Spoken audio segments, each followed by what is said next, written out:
क्या कभी आपके साथ ऐसा हुआ है कि आपने कुछ देखा हो या फिर सुना हो और अगले ही पल सामने वाला इंसान आपको मना कर दे कि नहीं, ऐसा तो कुछ नहीं हुआ?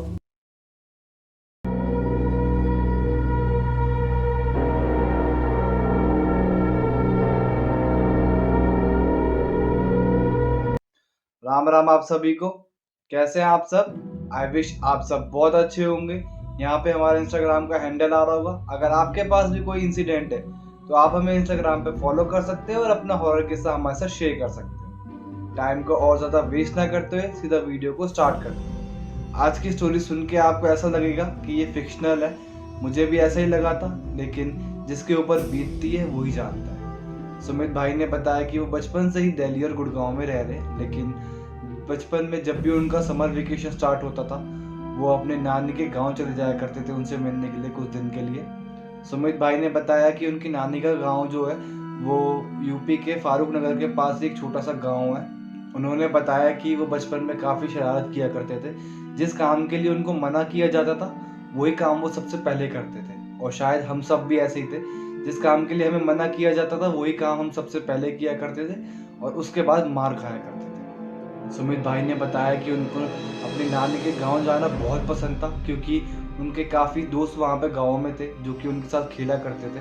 और उनकी नानी ने उनको साफ इंस्ट्रक्शंस दे रखी थी कि शाम होते साथ ही घर वापस आना है, और जंगल के उस पार जो रोड जा रही है उस रोड पे शाम को कभी भी मत जाना। और आगे की स्टोरी हम सुमित भाई के पॉइंट ऑफ व्यू से सुनेंगे। मुझे नानी ने हर बार मना किया था कि जंगल में खेलते हुए कभी भी उस रोड पे नहीं जाना, तो मैंने कभी भी नानी की बात नहीं टाली, मैं कभी भी उस रोड पे नहीं गया।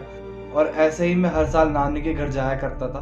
जब मैं 12 साल का हुआ, मेरी समर वेकेशन स्टार्ट हुई, मैं फिर से इस साल नानी के घर गया।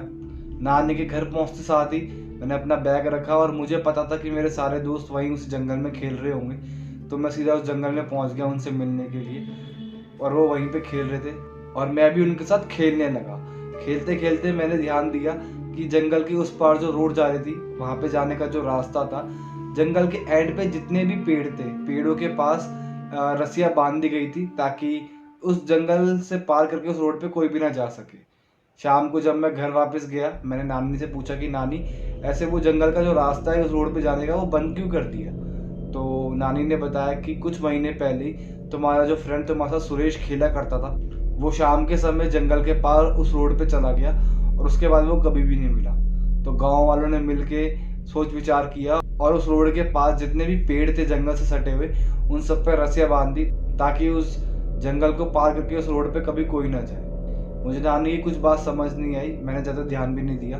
नानी ने हम सबको उसके बाद खाना दिया और हम लोगों ने खाना खाया और हम सो गए। सोने से पहले मैंने नानी को पूछा कि नानी, आपने मुझे इतने साल तक बोला है कि उस रोड पे कभी भी नहीं जाना, उस रोड पे जाना क्यों नहीं कभी?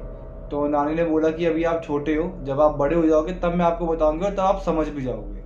लेकिन मैं उस रात काफ़ी क्यूरियस हो गया उस रोड को जानने के लिए कि उस रोड पे ऐसा क्या है कि लोग उस रोड पे जाने से डरते हैं और उस रोड पे जाने के लिए मना करते हैं। नेक्स्ट डे मैंने सोचा कि चलो जंगल चलते हैं, मेरे दोस्त खेल रहे होंगे, मैं उनके साथ थोड़ी देर खेलता हूँ और फिर वापस घर आ जाऊँगा। तो मैं जंगल चला गया अपने दोस्तों के साथ खेलने के लिए।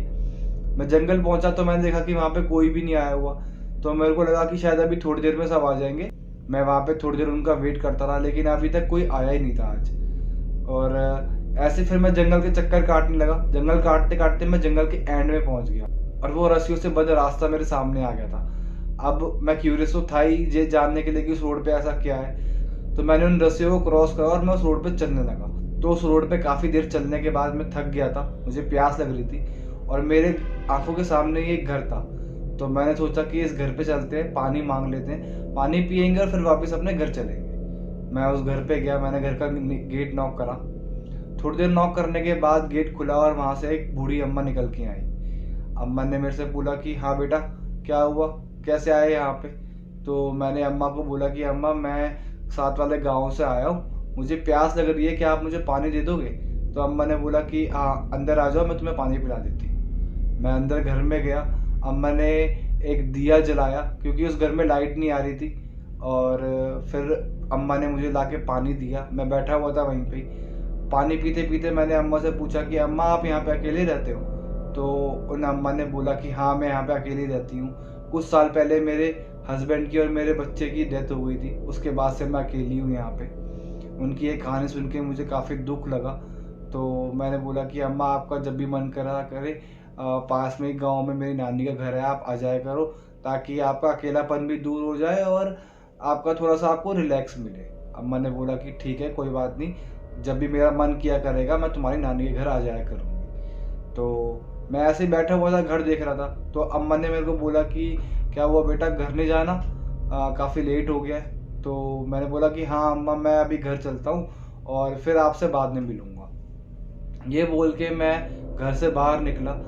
घर से बाहर निकल के मैं उनका घर ऊपर से नीचे देख ही रहा था कि इतने में ही 1 सेकंड लगा और वो घर वहाँ से गायब हो गया। मुझे ऐसा लगा कि ये क्या हुआ, अभी तक तो यहाँ पे एक घर था और ये घर कैसे गायब हो गया है यहाँ पे। ये देख के मेरी रूह कांप गई, मेरे को पसीने पसीने आने शुरू हो गए। मुझे कुछ समझ नहीं आया कि अब क्या करूं, क्या ना करूं। और मैंने बिना कुछ सोचे समझे आंख बंद करके वहां से भागना शुरू किया। भागते भागते भागते मैं जंगल के उस किनारे पे पहुंचा जहां से मैं उस जंगल से बाहर निकल के उस रोड पे आया था, और वहां से अंदर घुस के जंगल में मैं भागता हुआ नानी के घर पे गया। मैं काफ़ी ज़्यादा हाँफ रहा था, काफ़ी ज़्यादा डरा हुआ था, और मेरी ये हालत देख के नानी एकदम से डर गई कि मुझे क्या हुआ है। नानी भागती हुई मेरे पास आई। नानी ने मेरे से बोला कि क्या हुआ तेरे को, तू एकदम से ऐसे भागता हुआ क्यों आ रहा है। फिर मैंने नानी को बताया कि नानी, मैं गलती से जंगल के उस पार उस रोड पे चला गया था और उस रोड पे चलते हुए मुझे एक घर दिखाई दिया। मैं उस घर के अंदर गया। एक अम्मा थी वहाँ पे, काफ़ी बूढ़ी। उन्होंने मुझे पानी पिलाया और उसके बाद जैसे ही मैं उस घर से वापस बाहर निकला, सिर्फ 1 सेकंड के अंदर वो घर वहाँ से गायब हो गया। मुझे कुछ समझ नहीं आया कि ये हुआ क्या, और मैं वहाँ से भागता हुआ सीधा घर पे आके रुका हूँ। तो नानी ने मुझे काफ़ी शक की निगाहों से देखा। नानी ने बोला कि तू, क्या हुआ तेरे को, तू कैसी बातें कर रहा है। तो मैंने नानी को बोला कि नानी क्यों, क्या हुआ, मैंने जो देखा आपको बता दिया। नानी ने मेरे को बोला कि उस रोड पे तो कोई घर ही नहीं है। पहले उस घर को गायब होते हुए देख के मेरी हालत ख़राब थी, और नानी अब मुझे ये बोल रही है कि उस रोड पे तो कोई घर ही नहीं है। तो मैंने बोला कि नहीं नानी, मैं उस घर में बैठ के आया हूँ, मैंने वहाँ पे पानी पिया है। उसके बाद जो मुझे नानी ने बताया वो सुन के मेरे रोंगटे खड़े हो गए कि मैंने जो आज देखा वो क्या था। नानी ने मुझे बताया कि जब मेरी मम्मी मेरी उम्र की थी तो उस रोड पे एक घर हुआ करता था, और वो घर गांव के प्रधान का था। उनके घर के अंदर वो प्रधान जी, उनकी वाइफ और उनका बेटा रहा करते थे। और वो प्रधान काफ़ी बुरा आदमी था। वो बहुत गलत काम किया करता था। गांव की औरतों और बेटियों पे उसकी हमेशा बुरी नज़र रहा करती थी। कभी भी वो किसी के घर में घुस जाया करता था, कभी भी वो किसी की बेटी को उठा के ले जाया करता था। तो एक दिन ऐसे ही वो गांव की एक लड़की को उठा के ले गया। लेकिन प्रधान की इन हरकतों का उनकी बीवी को कुछ नहीं पता था। उसने गांव में हर एक इंसान को धमकी दे रखी थी कि अगर किसी ने भी उनकी बीवी को इन चीज़ों के बारे में बता दिया तो वो प्रधान उसकी पूरी फैमिली को ख़त्म कर देगा। डर के मारे कोई भी उनकी बीवी को कुछ नहीं बताता था। एक दिन उनकी बीवी मायके गई हुई थी, तो प्रधान ने गांव में से एक छोटी सी बच्ची को उठाया और वो अपने घर ले गया। और जब वो उसके साथ शोषण कर रहा था, और तभी अचानक उनकी बीवी घर आ गई। जब उनकी बीवी ने प्रधान की ये हरकतें देखी तो उन्हें बहुत ज़्यादा गुस्सा आया। वो लड़की को उन्होंने छुड़वाया, अपने घर, उसके घर वापस भिजवा दिया। और प्रधान जी के और उनकी बीवी के बीच में काफ़ी लड़ाई होनी शुरू हो गई। जब उनके बेटे ने ये देखा तो वो बेटा बीच में आया अपने मम्मी पापा को रोकने के लिए, और प्रधान जी ने गुस्से में अपने बेटे को धक्का दिया। बेटे का सर जाके एक ईंट से लगा और उनके बेटे की वहीं पे डेथ हो गई। जब प्रधान की बीवी ने ये देखा कि उनका बेटा वहीं पे मर गया तो उनका गुस्सा बिल्कुल भी कंट्रोल में नहीं रहा। उन्होंने एक चाकू उठाया और अपने पति को भी मार दिया। और जब गांव वालों ने देखा कि प्रधान और उनका बेटा मरा हुआ है और उनकी बीवी के हाथ में चाकू है, तो उन सबको ये लगा कि उस औरत ने ही उन दोनों को मारा है। गांव वालों ने कुछ भी सोचा नहीं, कुछ भी समझा नहीं। उनकी बीवी को एक पेड़ से बांधा और बीवी को जला दिया। मरते मरते वो औरत चिल्ला रही थी कि तुम जो कर रहे हो बहुत गलत कर रहे हो, और मैं ज़िंदगी भर इसी गांव में रहूँगी और किसी भी छोटी बच्चे के साथ या किसी भी औरत के साथ कभी कुछ गलत नहीं होने दूंगी। जब भी इस गांव में कोई भी मर्द किसी भी औरत के साथ बुरा करेगा तो मैं उस मर्द को कभी नहीं छोड़ूंगी। और उसके बाद जब भी गांव में किसी भी मर्द ने किसी भी औरत के साथ कुछ गलत करने की कोशिश करी है, उस आदमी का काफ़ी बुरा हाल हुआ है हमेशा। और बोला जाता है कि उस रोड पे आज भी वो औरत दिखाई देती है। जब भी गलती से कोई उस रोड पे चला जाता है तो वापस गांव में आना या ना आना हमेशा उस औरत की मर्जी होती है। ये सब सुनने के बाद तो मेरी हवा टाइट हो गई। मुझे ऐसा लगा कि शायद आज मैं मौत के मुंह से वापस आया हूँ। नानी जी ने अगले दिन गांव के पुजारी को बुलाया, मेरी पूजा करवाई कि मेरे ऊपर कोई संकट तो नहीं है। तो पुजारी ने बोला कि नहीं, कोई संकट नहीं है, आपका बेटा एकदम सही सलामत है। तो ये एक छोटी सी स्टोरी थी सुमित भाई की। अगर आपको वीडियो पसंद आई तो वीडियो को लाइक कीजिए, कमेंट कीजिए, शेयर कीजिए अपने फैमिली फ्रेंड्स के साथ। चैनल को सब्सक्राइब करना मत भूलना। तब तक के लिए जय हिंद, जय श्री राम।